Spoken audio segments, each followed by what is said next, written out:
আমার নেই, এটা নিয়ে যেমন হতাশ হওয়ার কিছু নেই, আবার আমার আছে, এটা নিয়ে অহংকার করারও কিছু নেই। আল্লাহ চাইলে নিতেও সময় লাগে না, আবার দিতেও সময় লাগে না। তাই তো আল্লাহর ওপর ভরসা রেখে চেষ্টা করে যাচ্ছি। যা হারিয়েছি, ইনশাল্লাহ তার দ্বিগুণ আল্লাহ আমাকে একদিন ফিরে দিবেন। আসসালামু আলাইকুম। আমার প্রিয় আপু ভাইয়ারা, সবাই কেমন আছেন? আশা করি আল্লাহর রহমতে ভালো আছেন, সুস্থ আছেন। আজকে অনেক দিন পর আমার ছাদ বাগানের এই টমেটোগুলো শেয়ার করছি। আগে মাঝে মাঝে করা হতো, এখন একদমই করা হয় না। তাই তো ভাবলাম যে আজকে যেহেতু আমার দুপুরে রান্নাবান্না নেই, একবেলার জন্য একটু ছুটি পেয়েছি, তো আমি আমার ছাদ বাগানের টমেটোগুলো পেকে গেছে ওগুলো উঠিয়ে নিই আর আমার প্রিয় আপু ভাইয়াদের সাথে শেয়ার করি। তাই তো ছাদে গেলাম, বসে থেকে ঠান্ডার মধ্যে কেশর খেলাম। কেশর খেতে কার ভালো লাগে জানি না, তবে আমার কিন্তু খুব ভালো লাগে। আজ কয়েকদিন হলো নিয়ে আসা হয়েছে, খাওয়া হয়নি। তাই রৌদ্রে বসে বসে কেশরগুলা খেলাম আর টমেটো উঠিয়ে নিচে আসলাম। আর এসে দেখছি যে কি অবাক করা কাণ্ড। আমি কিন্তু শুটকি প্রিয় মানুষ। আমি, জুবাইরের আব্বু, আমরা দুজনই। তো অনেক দিন হলো শুটকির মাছ কেনা হয় না। এখানে হাটে আমাদের এখানে মাঝে মাঝে পাওয়া যেত, এখন আর পাই না। আর সেই রাজশাহী গেলে নিয়ে আসা হয়। তবে রাজশাহী যাওয়া হয়েছে কিন্তু সময় সুযোগ হয়নি। আজকে আমাদের বাড়ির পাশ দিয়েই এক অটোওয়ালা ভাই এই শুটকিগুলো অটোতে করে নিয়ে যাচ্ছে আর মাইকিং করছে। আমি তো শুনে মানে দৌড়ে চলে গেছি যে আমাকে নিতে হবে, মানে যেভাবেই হোক। তো যাই হোক, আলহামদুলিল্লাহ একটু বলে কয়ে একটু কম দামে আমি শুটকিগুলো নিয়ে নিলাম। আর আজকে যেহেতু রান্নাবান্না নাই, কিন্তু কাজ তো থাকবেই। আমার আপুরা ভালো করে জানে যে মেয়েদের রান্নাবান্না ছাড়াও সংসারে প্রচুর কাজ থাকে। তাই তো ওর আব্বুকে বললাম যে, "তুমি বাজারে যাও, যে আমাকে অল্প কিছু বাজার করে এনে দাও।" তো ওর আব্বু বাজারে যেয়ে একটা মুরগি আর এই মাছগুলো এনে দিয়েছে। না, না, সরি, সরি। কি বলবো?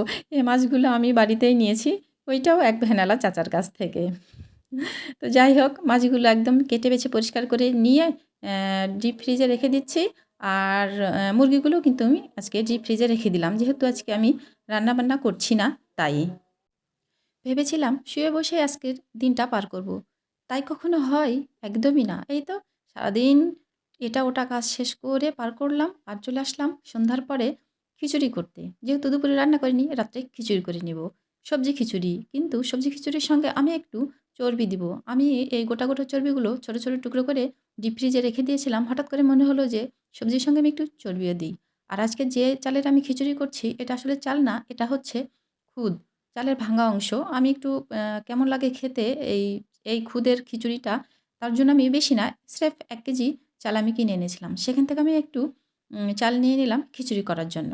তো আসলেই মানে কি বলবো, একবেলা যে রান্না নাই এর জন্য এত বেশি ভালো লাগছিল সকালবেলা ভাবতেই। উম আসলে আমাকে কি বলবেন আপনারা বলেন তো? একবেলা রান্না নাই তাই আমি এত খুশি। আমি আসলেই আমাকে আলসা বলবেন? না কামচোর বলবেন, বলেন তো? হুম, আমাদের আত্রাইতে কিন্তু যারা অলস কাজ করে না তাদেরকে আলসা বলে, আর যারা কাজে ফাঁকি দেয় তাদেরকে কামচোর বলে। তো আমাকে আজকে আপনারা কি উপাধি দিবেন? অবশ্যই কমেন্টস করে জানাবেন। তো যাই হোক, অবশেষে খিচুড়ি করছি আজকে, কিন্তু কোথায়? আমি রাইস কুকারে। আর আমি বেশিরভাগই খিচুড়ি এটা ওটা রান্নাবান্না প্রেশারে করি। কিন্তু আজকে রাইস কুকারে আমি খিচুড়িটা রান্না করছি। একদম পোলাও রান্না করার মতো, মানে বিরিয়ানি রান্না করার মতো করেই করছি। তো আলহামদুলিল্লাহ খিচুড়িটা খেতে খুবই ভালো লেগেছিল। খুব আরাম আয়েশ করে খিচুড়ি আজকে খেলাম। তো আজকের ভিডিওটা আমার এই পর্যন্তই। খুব ছোট্ট একটা video. Please like, comment, share করতে ভুলবেন না। হুম, অবশ্যই আমার পাশে থাকবেন, আমার সাথে থাকবেন। ফিরে আসবো আগামীতে নতুন কোনো ব্লগ ভিডিও নিয়ে। আল্লাহ হাফেজ।